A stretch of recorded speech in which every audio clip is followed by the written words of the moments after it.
So we are discussing NCERT states of matter. उसमें सबसे पहले आपने पूछा है क्वेश्चन नंबर 6। क्वेश्चन नंबर 6 में देखो, it's given the drainage contain small bits of aluminium which reacts with caustic soda to produce dihydrogen. What volume of dihydrogen at 20 degree Celsius and 1 bar pressure will be released when 0.15 gram of aluminium reacts? Equation लिखनी है, aluminium की reaction अगर Na से कराएंगे तो it will form NaAlO2 sodium Meta aluminate plus hydrogen gas. तो उसको सबसे पहले बैलेंस करेंगे अगर हम, तो 2 NaOH कर लो। अच्छा, इसको बैलेंस करने के लिए आपको वाटर और यूज़ करना पड़ेगा। This is a kind of redox reaction, तो उसकी बैलेंसिंग पहले समझनी पड़ेगी। ये ऑक्सीजन स्टेट 0 से देखो +3 जा रहा है, और ये हाइड्रोजन का ऑक्सीजन स्टेट +1 से 0 आ रहा है। तो you can see this is the process of oxidation and this is the process of reduction. ठीक है, तो उसकी आपको बैलेंसिंग जो है, बैलेंसिंग ऑफ रेडॉक्स रिएक्शन की टेक्निक से यूज़ करनी पड़ेगी। तो जहाँ पे भी बैलेंसिंग में प्रॉब्लम आएगी वहाँ पे हम लोग वाटर यूज़ कर लेंगे। एक बार बैलेंस करके लिखिए पहले। आप देखो, बैलेंस होने के बाद आपको सीधे सीधे पता चल गया है एल्यूमिनियम हमने कितना ले रखा है, 0.15 ग्राम। उसके मोल्स निकाल लो, 0.15/27। और इसके बाद इक्वेशन में ध्यान से देखो तो उसके 2 मोल एल्यूमिनियम से 3 मोल हाइड्रोजन बन रही है। तो मोल्स ऑफ हाइड्रोजन कितना आ जाएगा, 0.15/27 इंटू 3/2। बस इसके बाद P V equal to NRT लगा दो। प्रेशर दिया है 1 बार, वॉल्यूम आपसे पूछा गया है, नंबर ऑफ मोल्स हो गए 0.15/27 इंटू 3/2। आर की वैल्यू 0.083 इंटू टेम्परेचर की वैल्यू, टेम्परेचर लिखना है 20 डिग्री सेल्सियस हो 293 केल्विन। यहाँ से सॉल्व करेंगे तो वॉल्यूम लीटर्स में आ जाएगा। ये सॉल्व होने के बाद देखो आंसर आपका वॉल्यूम 0.2 लीटर्स आ जाएगा। ठीक है, इसके बाद next question number 8। Question number 8 में लिखा है what will be the pressure of the gases mixture when 0.5 litre of hydrogen at 0.8 bar and 2 litre of dioxygen at 0.7 bar was introduced in 1 litre vessel. तो दो अलग अलग gases को एक vessel में फिल कर रहे हैं। तो हमारे पास 0.5 लीटर 0.8 बार प्रेशर पे हाइड्रोजन है, और 2 लीटर 0.7 बार प्रेशर पे ऑक्सीजन है। ठीक है, और इसको फिल करा रहे हैं एक नए वेसल के अंदर, जिसमें आपका वॉल्यूम 1 लीटर है, प्रेशर बताना है आपको 27 डिग्री सेल्सियस में। तो इसके मोल्स निकाल लो, तो आ जाएगा PV/RT। सो 0.5 इंटू 0.8/R/T। इसके मोल्स लिखेंगे तो 0.7 इंटू 2/R इंटू टी। और नए वेसल में फिल करेंगे तो PV इक्वल टू NRT लगाएंगे। प्रेशर आपको निकालना है, वॉल्यूम 1 लीटर है, टोटल मोल्स दोनों का सम हो गया। तो 0.5 into 0.8/RT plus 0.7 into 2/RT into RT। यहाँ से सॉल्व करेंगे तो प्रेशर की वैल्यू निकालो कितनी आ रही है, 1.8 बार। ये 1.8 बार आपका प्रेशर हो जाएगा। ठीक, क्लियर। उसके बाद नेक्स्ट क्वेश्चन देखना है आपको। Next question you ask, question number 11।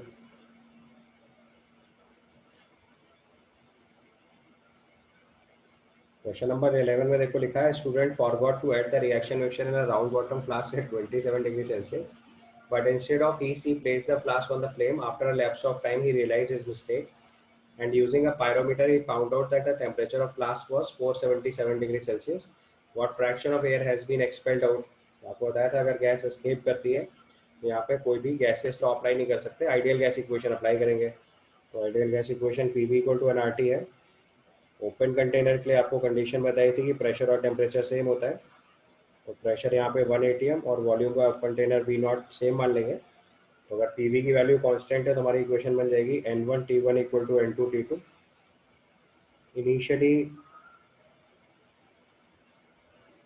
Initially आप नंबर ऑफ मोल्स लेंगे N1 मान लो, और finally number of moles N2 मान लीजिए। Finally number of moles is N2। हमारी इक्वेशन के हिसाब से N1 into initial temperature is 300 kelvin, N2 into final temperature is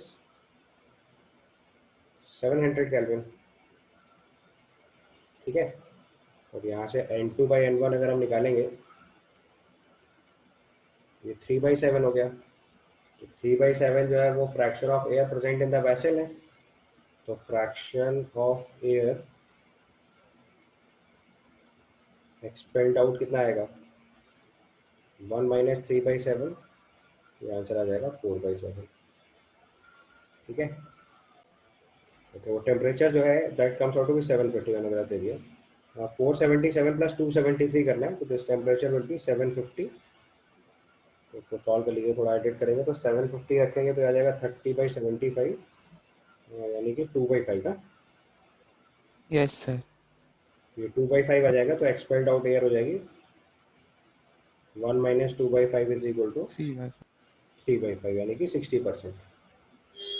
ठीक है, इसके बाद question number 13, it's given calculate total number of electrons present in 1.4 gram of die nitrogen gas.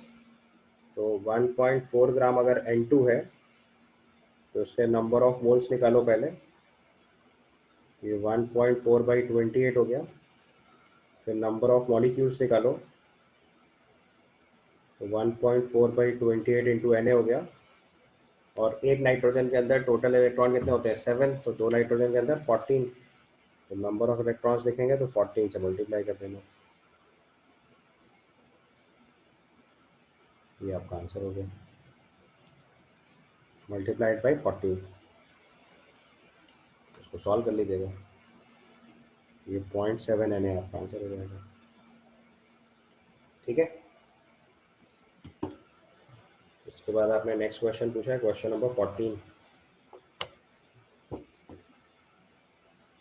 14 में लिखा, how many times would it takes to distribute one Avogadro number of wheat grains in 10 पार 10 grains are distributed each second. So time अगर निकालेंगे तो अवोगाड्रोस number मतलब 6.023 into 10⁻23 grains हो गए। इतने ग्रेन्स को 10 ग्रेन्स पर सेकेंड से डिस्ट्रीब्यूट कर रहे हैं, तो इतना टाइम लगेगा सेकेंड्स में। ये वैल्यू आ जाएगी 6.023 इंटू 10⁻13 सेकेंड्स। ठीक है, 5.16 के लिए आपको फोर्स ऑफ बॉयंसी में से बैलून का मास और उसके अंदर फिल्ड हीलियम का मास सब्ट्रैक्ट करना था, तो उससे आपके पास पेलोड पता चल जाना था। एग्जैक्टली सेम क्वेश्चन मैंने आपको लेक्चर में सिखाया था। तो बॉयंसी फोर्स के लिए आपको क्या करना पड़ेगा, वेट ऑफ एयर डिस्प्लेस निकालनी है, which is 4/3 πr³ into density of air into gram में इंटू जी से मल्टीप्लाई कर लो। ये मास ऑफ बैलून हो गया। मास ऑफ हीलियम अभी निकालेंगे, पीवी को टू एनआरटी से, और ये पेलोड ऐड कर दिया। पीवी को टू एनआरटी से आपने मास मोल्स ऑफ हीलियम निकाले, मोल्स ऑफ हीलियम में उसके मोलर मास से मल्टीप्लाई करा, तो ये मास ऑफ हीलियम आ गया। मास ऑफ हीलियम को सब्ट्रैक्ट कर दो तो ये आपका पेलोड आ जाएगा। ठीक, इसके बाद question number 5.18। In this question, it's given 2.9 gram of 90 gram at 95 degrees Celsius occupied the same volume at 0.184 gram of dihydrogen at 17 degrees Celsius at the same pressure. What is the molar mass of the gas? तो आपको पता है कि अगर pressure same है और volume same है तो क्या होगा, N1T1 = N2T2 हो जाएगा सीधे सीधे। If pressure and volume is constant, तो N1T1 = N2T2 if pressure and volume constant। तो number of moles of gas लिखेंगे तो 2.9/N1, टेम्परेचर 95 मतलब 273 + 95। दूसरे वाले गैस के लिए 0.184 मास है, डाई हाइड्रोजन मतलब 2 मोलर मास, टेम्परेचर हो गया 273 + 17। यहाँ से सॉल्व करके M1 निकाल लेना है, आपका आंसर आ जाएगा। उसका आंसर हो गया 40 सॉल्व होने से। इसका next question you ask, question number 21। 21 में लिखा है, in terms of Charles law explain why -273 is the lowest possible temperature. तो चार्ल्स लॉ में पता है आपको, वॉल्यूम प्रोपोर्शनल टू टेम्परेचर होता है। वॉल्यूम प्रोपोर्शनल टू टेम्परेचर होता है। अगर पूरी इक्वेशन लिखेंगे तो V = NR/P × T। यहाँ पे टेम्परेचर जो होगा केल्विन में, डिग्री सेल्सियस में कन्वर्ट कर दो तो वैल्यू आ जाएगी NR/P × T + 273। ठीक है, अब अगर हम देखेंगे तो वॉल्यूम की मिनिमम वैल्यू कितनी हो सकती है, मिनिमम वॉल्यूम कितना हो सकता है, 0। इससे नीचे तो वॉल्यूम जा नहीं सकता क्योंकि वॉल्यूम नेगेटिव तो होता नहीं है। तो अगर मिनिमम वॉल्यूम 0 होता है तो उसके लिए जो मिनिमम टेम्परेचर पॉसिबल आएगा वो कितना आएगा, -273 डिग्री सेल्सियस। तो चार्ल्स लॉ से आप प्रूव कर सकते हो कि इससे कम टेम्परेचर पॉसिबल नहीं होगा। तो -273 degree Celsius is the lowest possible temperature. Even ये भी टेम्परेचर अचीव नहीं होगा क्योंकि एक्चुअली में जीरो वॉल्यूम तो कभी आएगा ही नहीं। अगर मैटर है तो उससे मास और वॉल्यूम दोनों प्रेजेंट हो गए। आप लोगों ने मैटर की डेफिनेशन सीखी हुई 9th क्लास में। It contains mass as well as volume. तो मास और वॉल्यूम दोनों होना जरूरी है किसी भी मैटर में। तो अगर वॉल्यूम 0 लिख रहे हैं उसका मतलब मैटर ही नहीं बचा। तो -273 अप्रोच करेगा, -273 कभी पहुंचेगा नहीं, क्योंकि अगर ये पहुंच गया तो मैटर ही खत्म हो जाएगा। उसके बाद 5.22 में लिखा है critical temperature of carbon dioxide and methane is given, which of these have the strong intermolecular forces and why। तो देखो लॉजिक होता है, इसको लिख लो आप। Gas having higher critical temperature,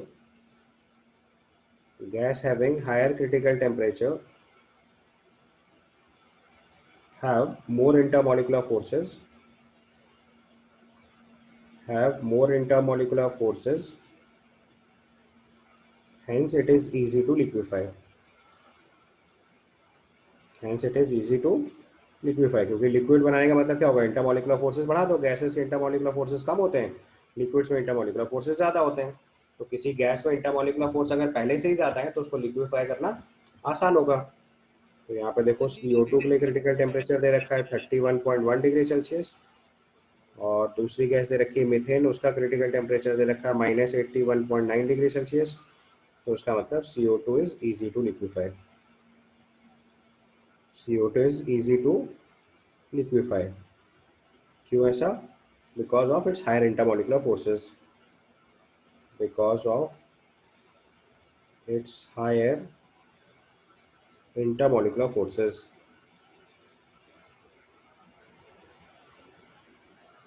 because of its higher intermolecular forces. और intermolecular forces के लिए लॉजिक बताया था आपको यहाँ पे। अगर आपको इंटरमोलिकुलर फोर्सेस कभी भी कंपेयर करने पड़ेंगे, इंटरमोलिकुलर फोर्सेस जो होते हैं वो प्रोपोर्शनल टू मॉलिकुलर मास होते हैं। CO2 का मॉलिकुलर वेट 44 है और CH4 का मॉलिकुलर वेट 16 है। तो जिसका मॉलिकुलर मास ज़्यादा होगा उसके लिए इंटरमोलिकुलर फोर्सेस ज़्यादा होंगे और वो गैस आसानी से लिक्विफाई होगी। ठीक। इसके बाद आपका लास्ट क्वेश्चन 5.23, उसमें पूछा है significance of Van der Waal parameters. Van der Waal के दो पैरामीटर लिखते हैं, एक ए और एक B. Van der Waals parameters are two values A and B. A जो है वो रिलेटेड टू इंटरमोलिकुलर फोर्स होता है,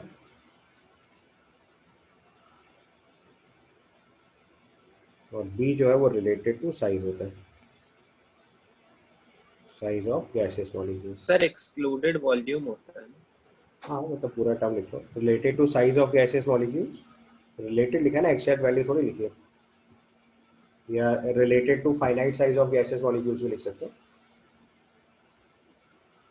और अगर इसकी वैल्यू लिखेंगे तो ये 4 × 4/3 πr³ × Na होता है। इसी को हम लोग एक्सक्लूडेड वॉल्यूम या को वॉल्यूम पर मोल बोलते हैं, एक्सक्लूडेड वॉल्यूम पर मोल। ठीक है, एक्सक्लूडेड वॉल्यूम पर मोल। डन।